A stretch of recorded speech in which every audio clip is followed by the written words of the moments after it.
The objective of this podcast is to engage policy professionals in debates over thought-provoking and sometimes sensitive topics. We aim to bring those professionals together in a way that does not feed into the tribalist narrative plaguing our society today. It is my hope, and the hope of all involved in this endeavor, that by allowing these ideas to contend and challenge each other with mutual respect, everyone who listens will learn a new appreciation for something previously not considered.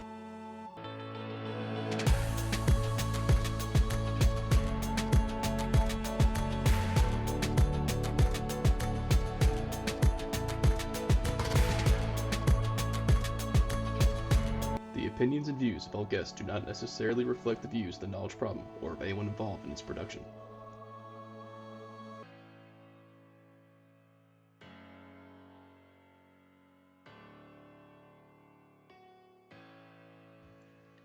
Hello everyone, welcome to the Knowledge Problem podcast. My name is Dominic Malusi. And I'm Alex Pilkington. Today we have David McMullen. He is an Australian socialist economist who contends that global economic development in the 21st century will provide the necessary material basis for a classless, post-capitalist society.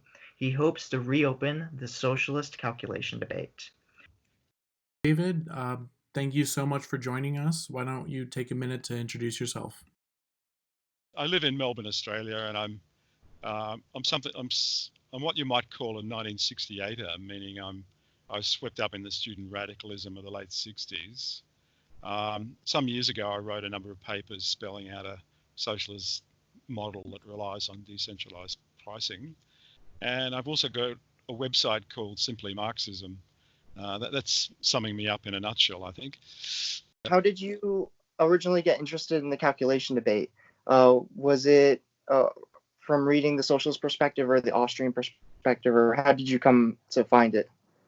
I guess it was probably in the 1980s I got concerned about the claim that somehow socialism was technically impossible, that quite separate from any issue of human nature and motivation, which is the usual debate. There was the claim that it was somehow technically impossible, and that's what the Austrians make a great stress on, that no matter how, even if you had everyone was a socialist angel, everyone who was highly motivated to make things work, you still had this technical problem that there was no way in a socially owned economy to calculate, to ensure that resources went to their best use and that people economized effectively. And I think that's what motivated me. And I read some of the Austrian material. I couldn't see any problem with decentralized transactions between socialist enterprises where there was a transaction, but it wasn't a market exchange. It wasn't a change in exchange of property rights. It was just a change in custody, that one enterprise would bid for resources from other enterprises, for inputs, for intermediate inputs, and they would receive those goods and use them in their own production. But there was no actual change in property ownership. So I just sort of went with that idea. Excuse me. And then, I wrote a few pieces in the 1990s, and then a couple of years ago, I put up a few papers on the internet, which people seem to have picked up on.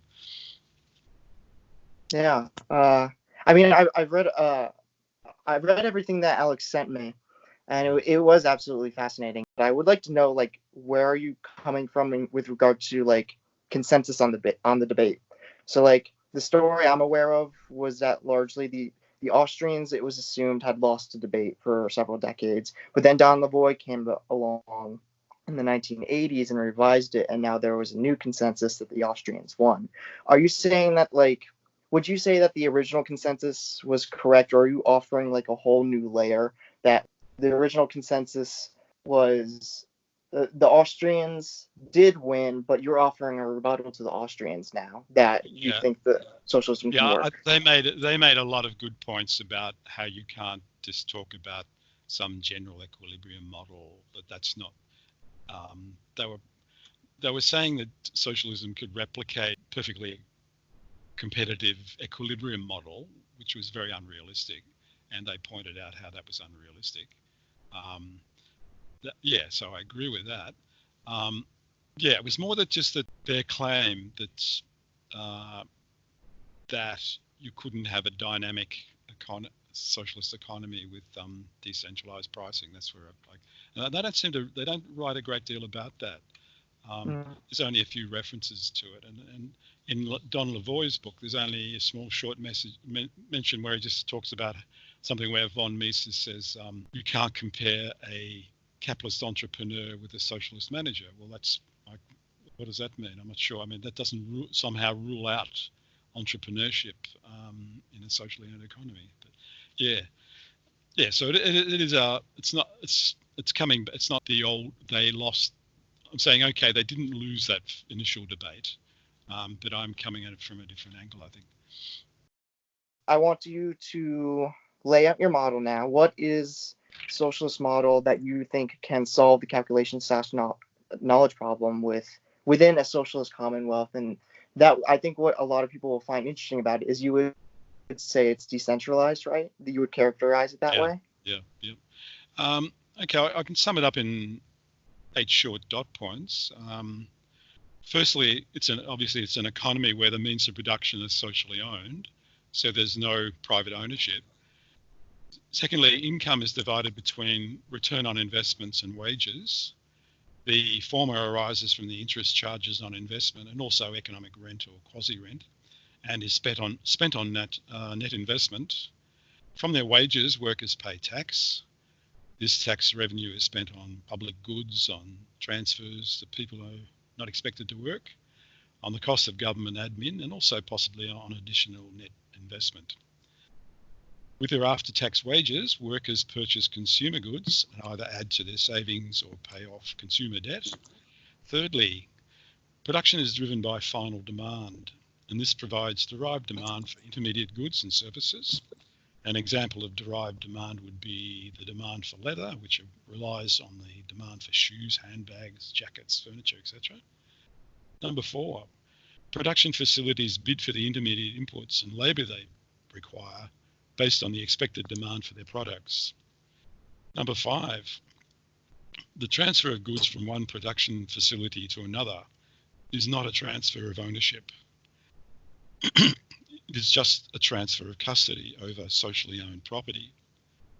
And in this transaction, no one has a financial interest. No individual receives net revenue, nor incurs a net loss. Workers, including those making entrepreneurial decisions, are not motivated by material gain, but by the satisfaction they receive from their work and the desire to contribute to their common purpose. Net revenue received by production facilities, often after current expenses, would be paid to some agency established for the purpose. If it had been a good investment, this would at least equal depreciation and the rate of interest. Number 6, production facilities endeavour to produce at least cost, both through seeking out the cheapest inputs and by minimising waste. Number 7, funds for investment would come from repayments on previous investments and possibly also from taxation. These funds are then distributed to a large number of investment agencies. This would allow both for a diversity of views in an uncertain investment world and for expertise in different industry sectors. In their assessment of projects, agencies would employ a discount rate when comparing near-term costs with longer-term benefits. And finally, number 8, production units would apply to these agencies for investment funds, either to expand their existing operations or to move into related ones. You would also have groups of individuals establishing startups and applying for funding. Okay, let's sum that up. In many ways, it's what you'd expect from a market economy. Firstly, it's driven by final demand from individuals and from the government. Secondly, production facilities bid for resources in order to meet that demand. And thirdly, these facilities seek investment funds from a range of sources. So it's all very decentralised. However, where it differs from a market economy is that nobody owns anything and people's motivation is quite different. So that's a brief description of the model. Okay, awesome. I think the big debate ultimately is over the motivation, whether people could work without thought of financial gain. That's the real debate rather than the calculation debate. Yeah, I was noticing that when you were in your model there, there is a significant difference, it seems, between the degree of focus and you saying that people should be motivated based on for the sake of their work and if that's a correct characterization. And the Austrians were saying like, no, it's not. They wouldn't focus as much on motivation. They're assuming. Uh, Here, let me put it like this. Um, in order to get innovation, do you think there is a role for entrepreneurship, or would you not necessarily call it entrepreneurship? What are you thinking? I think it'd be working at all levels. I think most people, everybody would be encouraged to be entrepreneurial, whether it's finding new ways of doing their own job, or thinking up new ways of improving the products, or thinking about totally new ideas, and then getting together with other people and work, like possibly putting up a proposal for funding for something. Yeah, I think that the whole concept of highly motivated people, the whole notion is that people are constantly thinking about, how do I improve the job I'm doing? How do I think up new ways of doing things? How do I think of new products?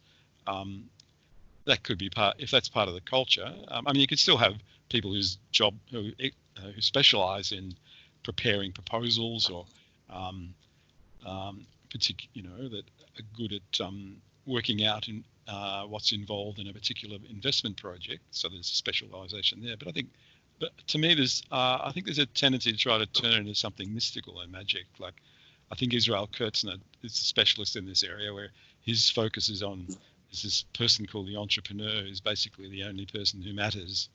I just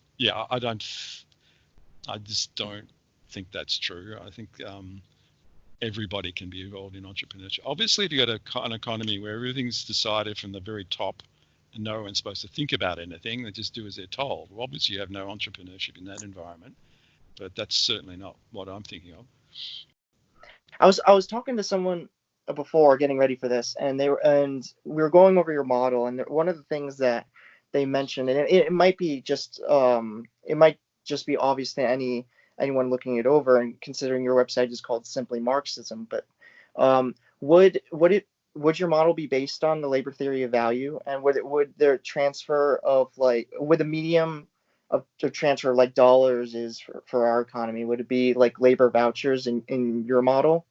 No, I don't think so. I think you'd find that, I think there's no, not consciously. You'd find that because labour is the most important thing you want to economise on, it would be. But I think also that there's an interest rate. There would still be an interest rate if you're incurring costs in the short term for some longer term benefit.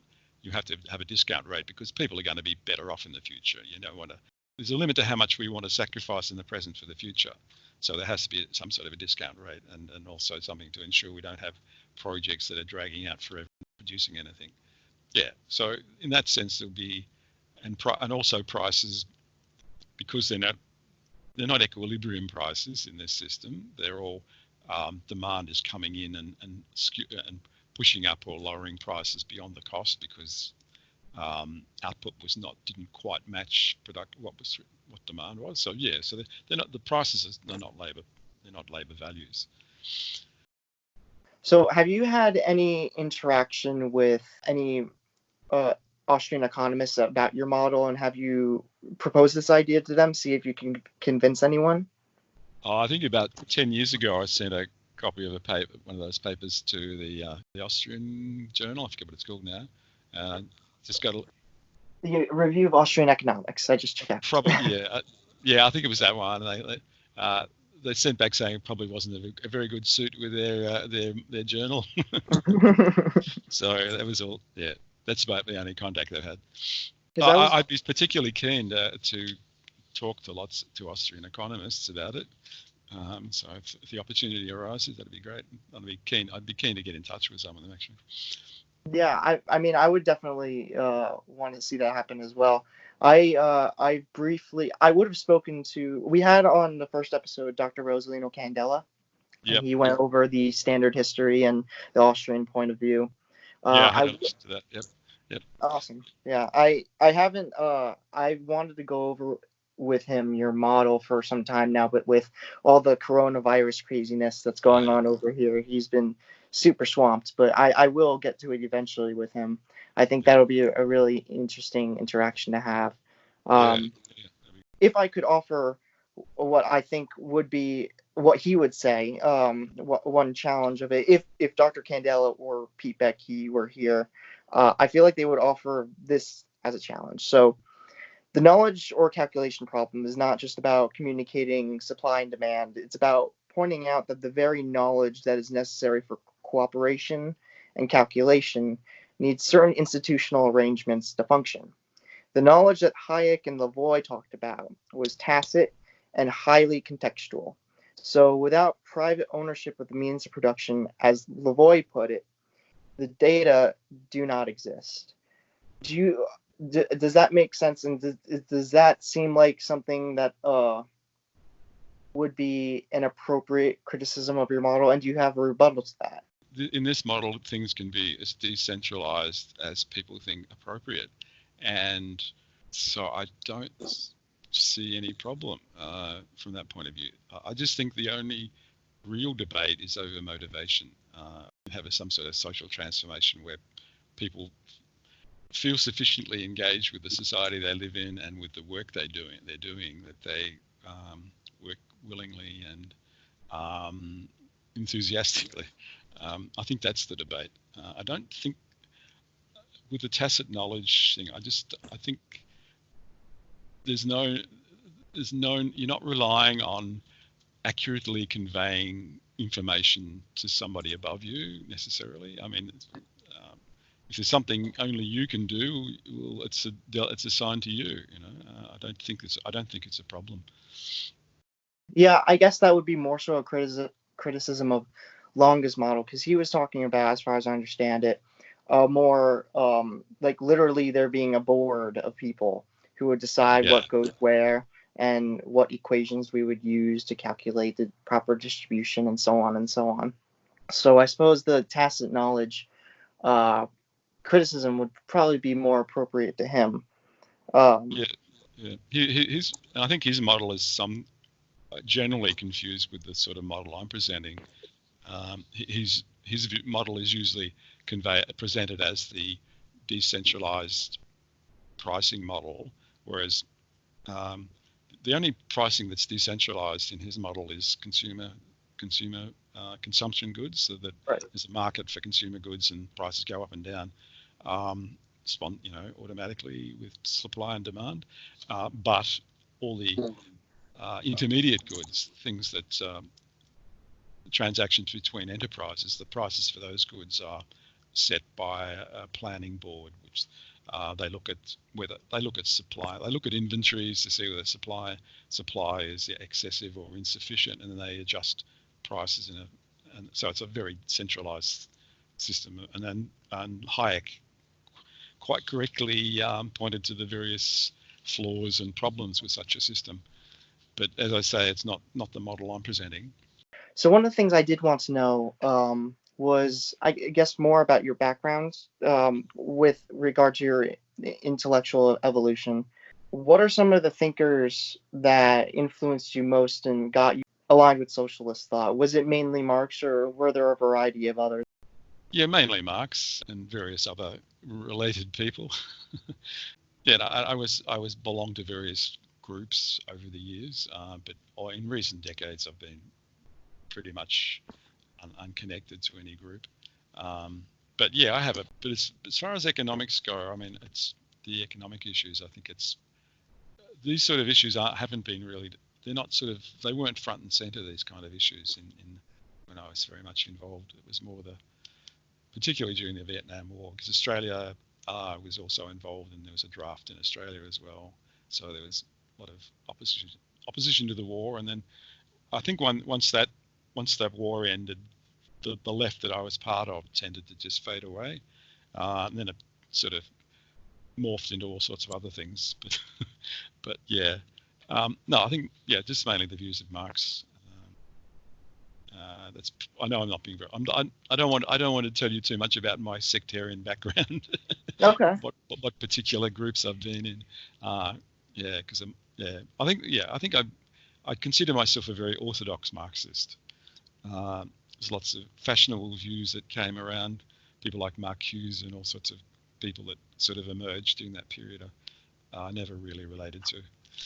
Now, there is a couple authors that you let Alex know were actively still involved in the calculation debate that we hadn't heard of, right?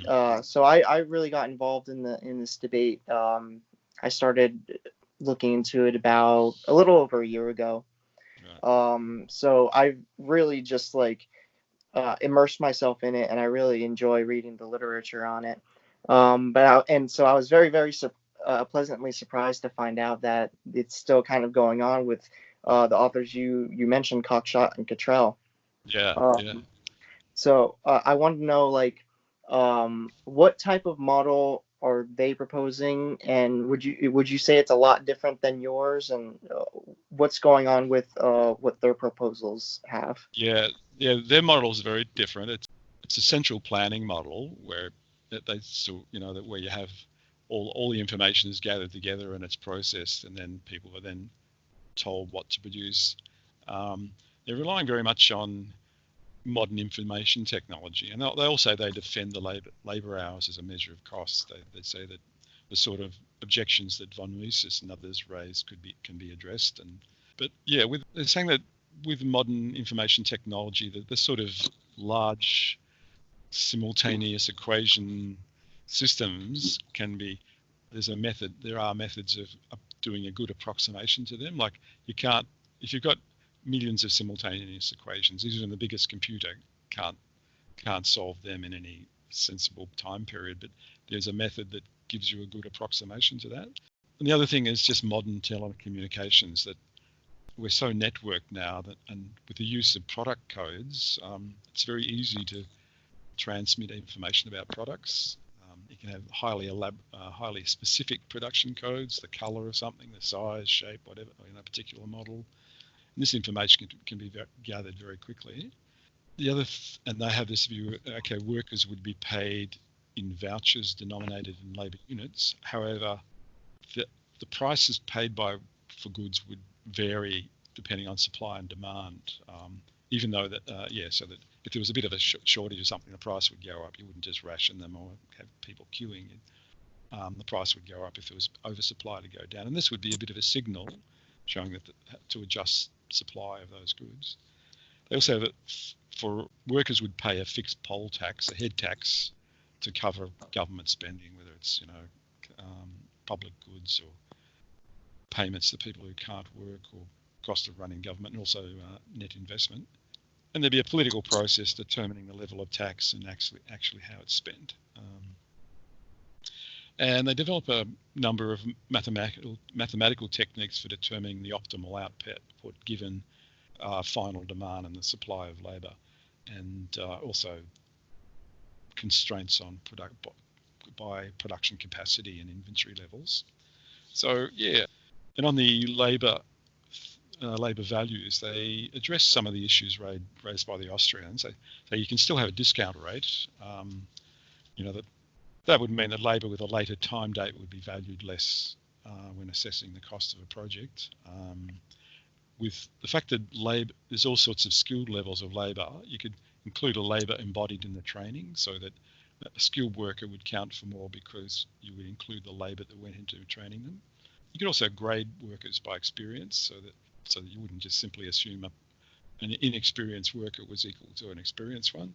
And also when exploiting depletable resources, you'd take into account the need to invest in discovering new resources, and this would be deemed as an additional cost of using that resource. So I think they're the sort of four objections that von Mises raises.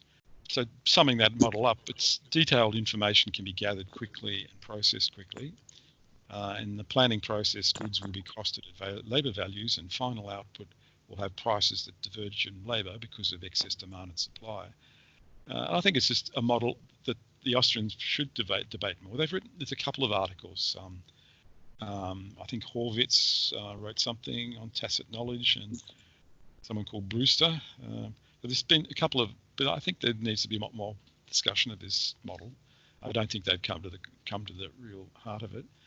The calculation debate is not closed. I think it should be wide open. I definitely agree. I think it's a fascinating subject, and I think if we want to, considering socialism's back into the mainstream conversation, at least in the United States and Britain, as far as I understand, I think that this is an issue that is often overlooked, but I think it should. I do think it should be brought up more because I think it brings up the true nature of economic activity. I think if it could be shifted to either being focused on calculation itself, knowledge itself, or in your case, motivation, I think any of those would be a great focus. Yeah. I think, to me, the motivation thing is certainly the most important thing. To me, that one of the key messages of Marxism is that capitalism creates the conditions for a socialist or communist society by through economic development. It gives all the crummy jobs to machines and computers and robots, and this creates the prospect of work being something people want to do. And I think also with high levels of productivity, we can start thinking about shared equality being something viable. I mean, no one wants to share poverty, but I can imagine people cooperating over a shared and increasing prosperity. That's a very different world from the one we've been living in for the last 10,000 years since we ceased being hunter-gatherers. The big other thing is just the social thing. I mean, there has to be a large section of the population actually want that sort of change. When you say that, it's kind of interesting because one of the presidential candidates in the Democratic Party here in the United States, I'm not sure if you follow American politics very closely, but one of them was Andrew Yang, who kept talking about how automation and AI would soon make a lot of the jobs obsolete. And in order to combat this, he was proposing a universal basic income. But if you wanted to touch on the difference between a socialist society and a UBI, maybe. Well, I think I have reservations about UPI. I mean, I think the main thing is to have jobs for everyone, rather than giving up on people, like saying, oh, you don't fit in anymore, we'll just give you some money to go and rot somewhere. I think it's important that there's full employment and that people get the skills and training they need to ensure that.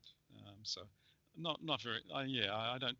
I think it's important that there's a bit of a safety net for people, but I think a lot of this UBI is sort of a bit defeatist.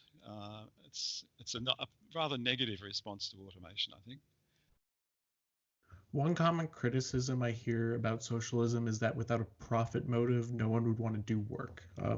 And you have a paper where you write about the motivation under socialism, and I was hoping you could explain what that is.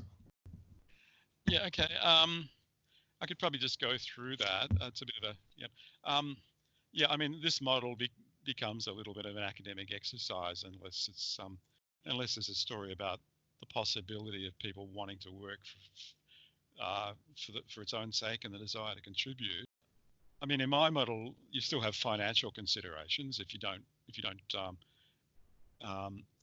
get paid if you don't go to work, and a tax that may be used in this system is a poll tax, and that means you have to work in order to pay your poll tax. That's a head tax, which is regardless of whether it's not an income tax, you have to pay it.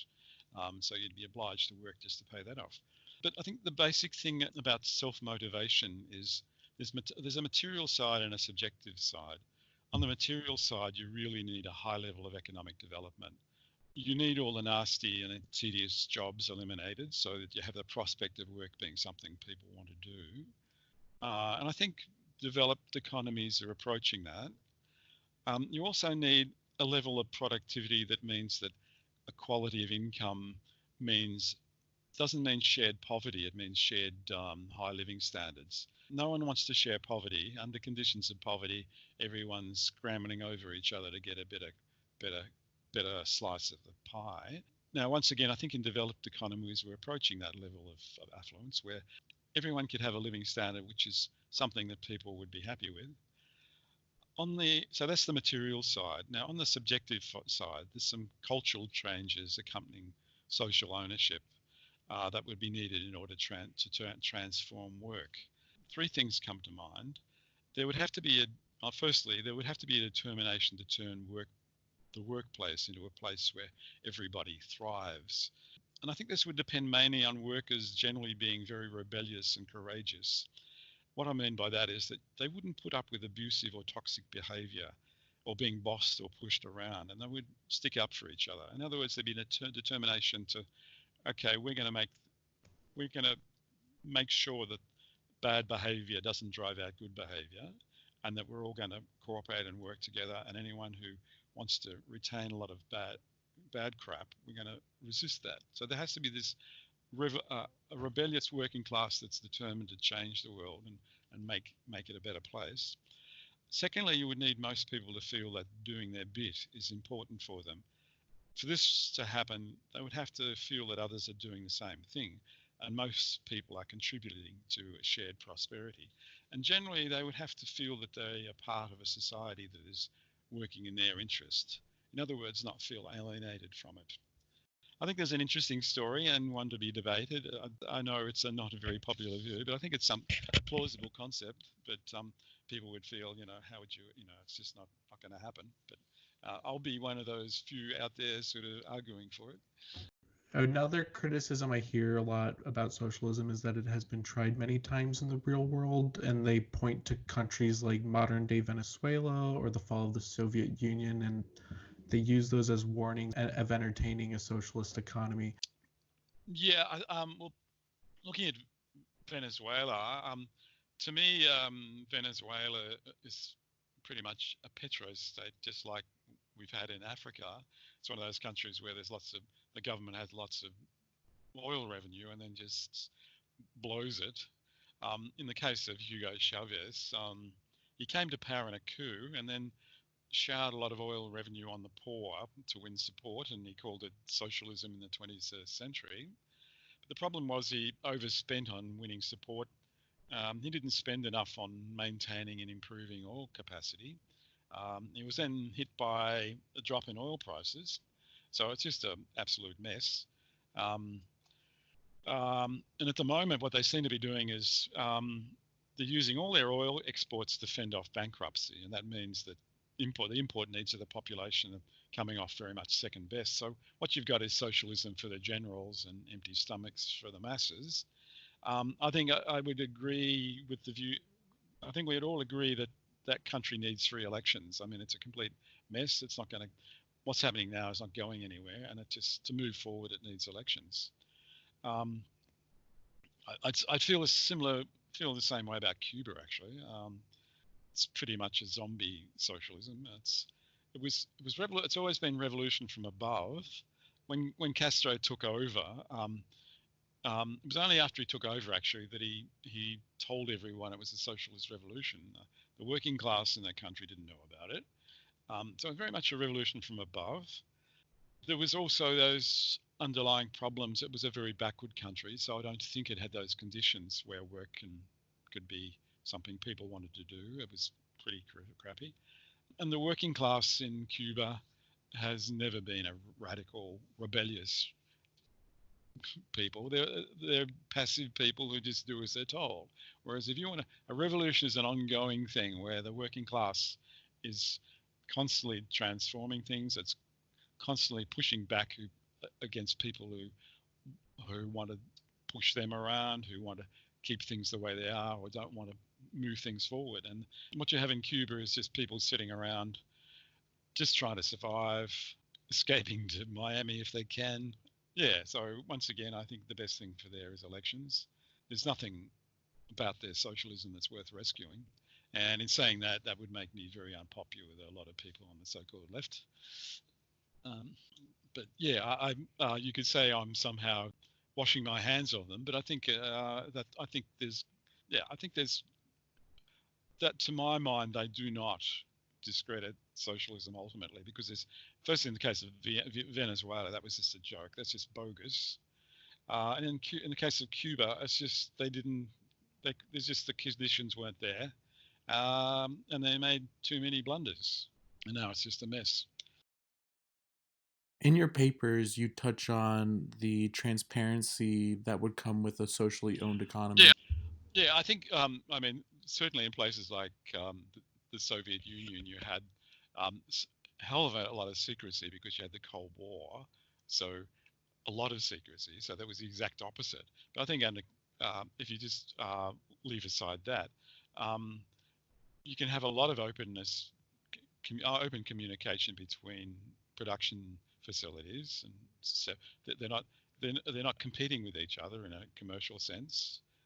So they can share information much more effectively, and they can have much more honest relations. I think that's one of the factors that could make social ownership more superior to capitalism. I mean, there's a whole host of others. I can't imagine this system having unemployment or economic crises. If the motivation I'm talking about was effective, it would be the best form of work motivation, because there's no incentive system that can beat people simply wanting to do the work, because monitoring people's performance is sometimes rather difficult. But if people just want to do the work, you'll get the best performance. There's lots of reasons how this system could be superior to capitalism, but at the moment, that's certainly not the perception. Please correct me if I'm wrong on any of this. In your model, typically the financial institutions would be third-party banking systems. Those would receive their funds through the poll taxes. Yep. Is there a way to ensure that manipulation of those funds or favoritism doesn't pan out? I think, yeah, that would be a problem, and that's where having population of people who won't put up with that sort of nonsense. That's the struggle. That's the battle. You need a critical mass of people in society who are really trying to push things forward, trying to make things work, trying to combat people doing things bad, who are doing bad stuff. And that's where the success or failure lies. It can go bad if you don't have that mass revolutionary movement of very rebellious people who won't put up with nonsense and have a vision of how they want to see things improve and develop. And do you have any final thoughts? I'd like to see more debate on this issue. At the moment, there's quite a lot of discussion. It's probably up to me because I'm one of the few people saying this sort of stuff, but there's lots of books coming out on socialism. Rand Paul brought out one recently. I've just got a copy of that, and I need to engage with those sort of people. And he's got a whole chapter on how the Nazis were socialists. Well, okay, they called themselves socialists, but to me, it's not. To me, socialism is about a revolutionary working class transforming society, whereas Nazi Germany was about a pack of extremely rabid nationalists whose main aim was to occupy Eastern Europe, kick out the Slavs, and replace them with Germans. That's not my idea of socialism. But anyway, I'm certainly keen to get more out there and participate in the debate about where we're going and is socialism dead or not. That's great. David, thank you so much. And if you wanted to get any more last words in? I think that's about it. Okay, Alex. I'll catch up. Thank you so much. Okay, bye-bye. Bye. Thank you for listening to this episode of the Knowledge Problem Podcast. If you liked the episode, please subscribe to us wherever you get your podcasts. Also, consider following our social media accounts to stay up to date on new developments in the show and to share your opinions. We'd like to give one final thank you to our guests today for taking the time to engage in productive conversation. We would like to also thank our sponsors, Young Voices.